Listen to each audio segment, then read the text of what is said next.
Internet denizens, this is Trevor with your first installment of Chronic and Cryptocurrency.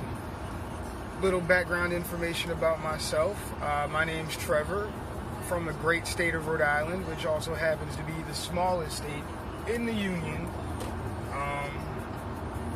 Pretty much known for nothing except for frozen lemonade and coffee milk. But there's me.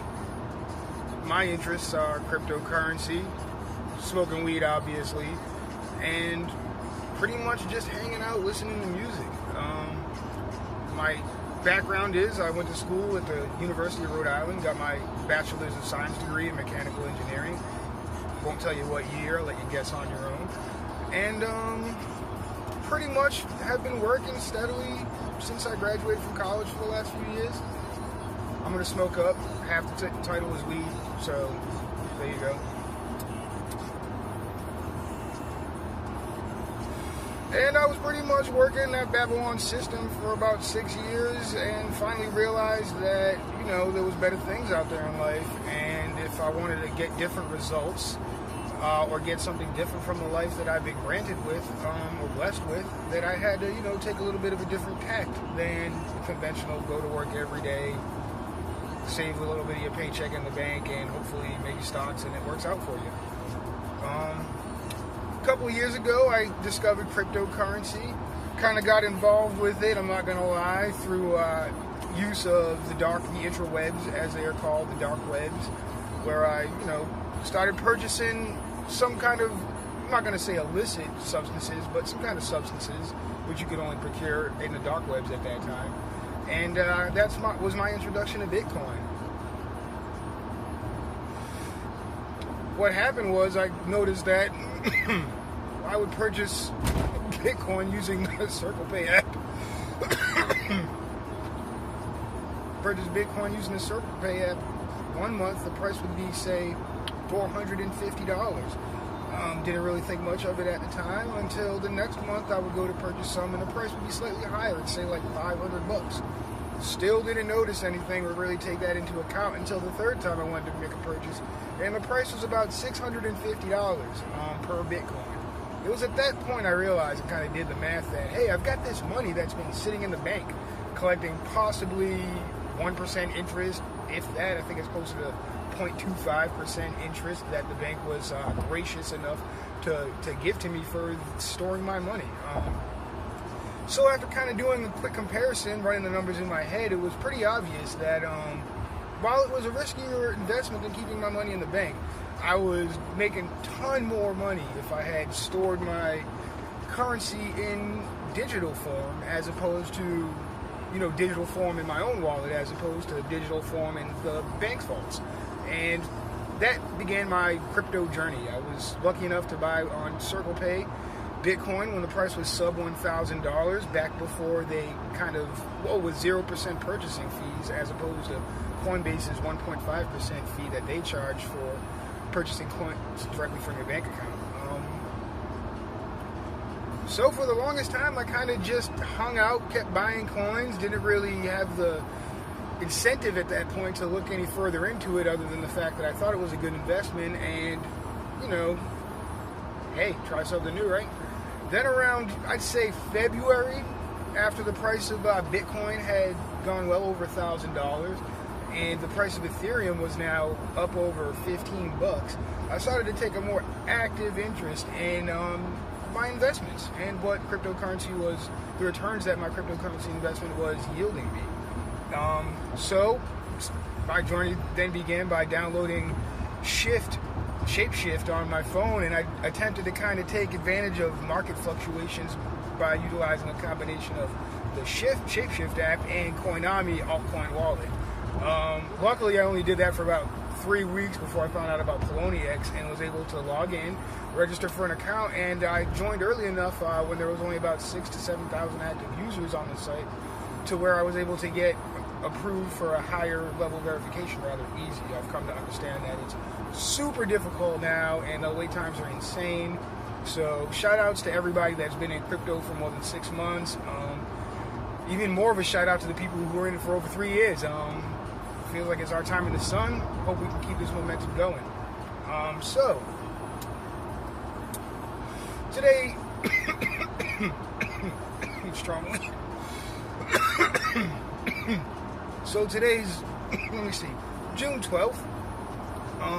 Woke up this morning. Price of Ethereum had plateaued at about $400 when I checked Coinbase and my Poloniex account at about 8 a.m. Wisely decided to sell at about $396 because about a half an hour after it hit $400, the price dropped, as it typically does, to about $330 or $340. Now, if you haven't been in the crypto sphere for a long time, what often will happen in this market, as well as many others, speculation-driven markets, is that after the price kind of increases any more than, like, say, 10%, what you'll often witness is people taking profits. People who have had that asset longer than you have are beginning to say, hey, all right, I've kind of ridden this train as far as I want to go with it right now, and I think I'm going to either sell my assets for US dollars or trade them for Bitcoins. And what that will do is cause the price to drop. I advise you new guys who may be watching this channel not to panic, because it happens with frequent regularity. First time you see that price drop 20% in a day, you might be tempted to sell, and I assure you it will be the worst decision you make that week. A lot of times in the crypto sphere, you've got to fight your, like, let's say, human emotions that would kind of make you fearful or prompt you to sell, say, if there was a sudden price movement. Human nature would be that when the price goes up, you want to hold on. You think, hey, price went up 20%. Shit, maybe it'll go up another fucking 20%. Who knows? Like, let's ride this sucker. You kind of have to recognize that emotion in yourself. And as soon as you have the feeling that this is the time to, like, kind of go in and buy some more fill in the blank altcoin at this time, the price is up 20%, I think it's a good investment. 95% of the time you're wrong, and that's the exact point when you'll get dumped on. And what ends up happening is you bought at that high price, and then a whole group of people mass exodus that coin because they bought it before the rise, so they've already made their 20%, and a lot of times they might be more savvy investors than yourself or have more experience investing, and will take that 20% profit that they've made on their investment and then look for another coin to invest in that hasn't already gone up. A lot of the times you'll see people who kind of jump from coin to coin. A lot of rappers used to say back in the day, we don't love them hoes. And a lot of traders have the mentality that we don't love those coins. We're not married to any one specific coin as much as we are married to our profits. So as soon as a reasonable investor might say, for instance, go on Poloniex and execute an order for a certain altcoin when, say, the price is, let's use a round figure for an example, 10,000 Satoshis. So a savvy investor will go spend, let's use another round number, 1 Bitcoin on an altcoin that's currently priced at 10,000 Satoshis. Then the first move they make, as soon as that order executes and they've gotten their 10,000, they've gotten their X amount of coins in their personal exchange wallet, they'll set up what's called a stop limit order, which is basically an automatically filled order where you can predetermine a price that you'd like to sell your coins at. So typically anywhere from 8 to 10% is a pretty liberal estimation for how much return on investment you're going to want to make on a coin. So that investor would then go from purchasing that coin for 10,000 Satoshis and then put it on the sale at a stop limit for 8% higher than what he sold, what he bought it for. So to determine that, he simply pull out a calculator and type in 10,000, which would be his purchase price, then the multiplication symbol, and then the number 1.08. That 1.08 cofactor is pretty much representative of an 8% yield on your investment, and then hit the enter button. Find out what that number would be that would give him an 8% profit, and then set a stop limit order to sell all his coins automatically at that price.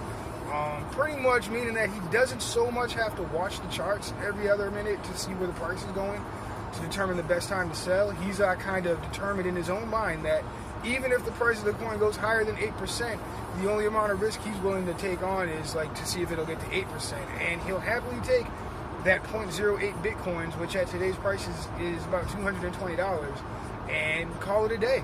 And then either cash that out or move that new 1.08 Bitcoins that he has into another coin. And then kind of repeat the process. See what the purchase price that he got it for was. Pull out his calculator. see what 8% is, multiply that purchase price by 1.08, and then enter that in the stop limit box, and then kind of, go on about his day. Doing that, if you can kind of average 8% interest on your investments per day, not only are you kind of far outpacing what the average return on investments are for savings funds at your bank or the stock market, but then you're able to double your Bitcoin in about every 15 days. So there might be a lot of people out there watching who might not have full Bitcoins or full multiples of Bitcoins in their wallet, but still want to find a way that they can acquire more. And a lot of the ways that some of the guys who've been in the game for years have do it is they don't typically tend to purchase Bitcoin or Ethereum or Litecoin from Coinbase anymore. They as many people who already have money do, they allow their investments to work for them. So they'll take a portion of their total coin holdings, their total digital currency holdings, and kind of play with that in exchange.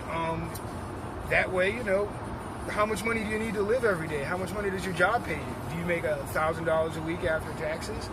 Well, if you do, if you look at your paycheck at the end of the week and it has $1,000 in it, which is a pretty good amount of money to make in most parts of this country and definitely most parts of the world, then that kind of averages out to about $160 a day if you were to divide it by 7 days in a week. So a lot of times people will say, hey, if I can make a couple $100 in a day just trading digital currency, then I'm all right. Then I'm able to pay my bills. I'm able to make sure that my family's taken care of, while at the same time, allowing myself to be free and live the life that I kind of feel like I'm destined to do. So that would be a little tidbit of information that I had to share for you guys. Just want to say thanks for watching my very first blog post. I'm sorry that it might not be as structured as some of the other bloggers or video bloggers that you've been seeing, but I assure you guys, stick with me, and over time the content will get a little bit more streamlined, and I'm free to answer questions. I've made a pretty decent amount of money in digital currency space, and love nothing more than to help out newcomers that might, have the same kind of aspirations that I do, to be free and not to be under the yoke of a Federal Reserve System, or punch a clock every day and feel like their time and energy is maybe not being utilized to its fullest capacities. So anyone that I can help free along this journey, hey, that's what we're all here for. Sorry I didn't talk more about the weed today, guys. I'll try to get more into that the next time. Hopefully everything's going great, and talk to you soon. Take care. Trevor out.